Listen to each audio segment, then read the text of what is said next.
So next up, Kansas City traveled at home, hosted the Oakland Raiders. Vegas. Vegas Raiders. Vegas. My bad. The Vegas Raiders. I'm going to call them Vegas Oakland Raiders. for like the next 2 years. Yeah, Our too. Vegas Raiders. I still right? call the Chargers San Diego Chargers. Exactly. San Diego Superchargers. San Diego Chargers. That's the only reason why is because of the song. But anyway. Right. And then we had a shocking development. John Gruden found a way to win. Yes. Dude, so the Raiders won 40-32. Second half, they were balling. Like, I mean, looking at the scoring plays, like they tied it at halftime, so 24-24 all. Patrick Mahomes, they were getting pressure on him, and they were forcing him to make passes that he didn't want to make. Like with Patrick, you can tell that he's a Jazz player. He likes to go out there and do his own thing, but he doesn't want to be forced to do it. Like, it seems like every play that Kansas City does is designed for him to scramble in anyway.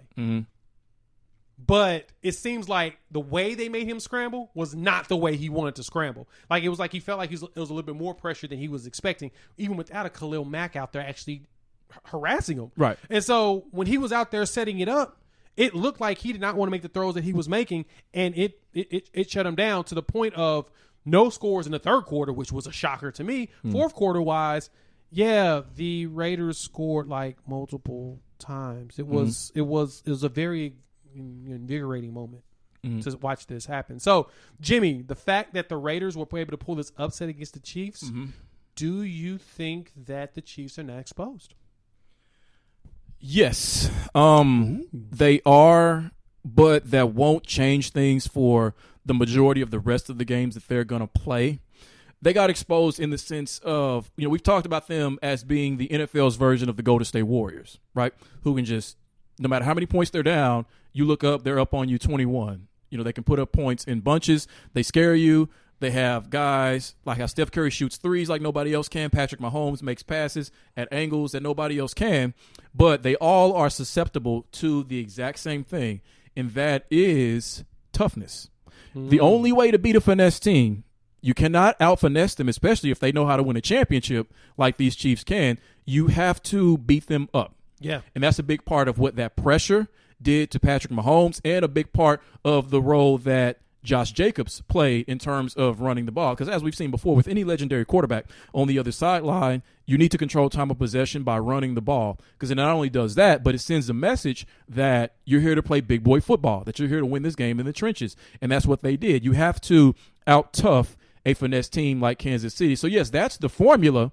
It's just that not a lot of teams, whether it's a personnel issue or it's an issue of their mentality or scheme or whatever, are able to do that. This Raiders team, part of the reason why they're able to do that is because they faced them twice a year. Yes, divisional games that you already talked about. So this is what, their sixth time facing Patrick Mahomes as the starter of the Kansas City Chiefs? Yes. Yeah, so they've got plenty of film, plenty of experience in person. With Gruden as well. With Gruden. So they knew exactly what they had to do, and they were able to do that. And even with, out-toughing a finesse team, they're still going to get close. So it was, 42-30?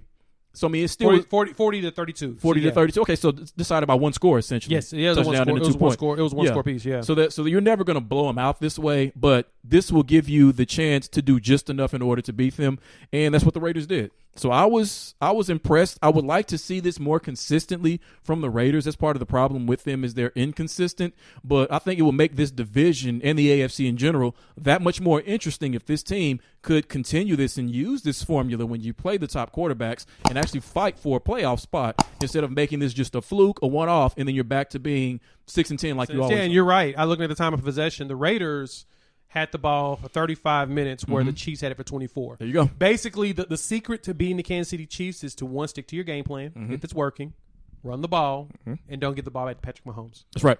And so, and even with the pressure, because like I said, Patrick, their plays seem like they're designed for him to move out the pocket anyway. In preparation for pressure, they were able to get pressure with the front four. And even that's better. the Even toughest thing to do, period. And being able to do that is what made the difference between having a longer time of possession and a shorter time of possession. So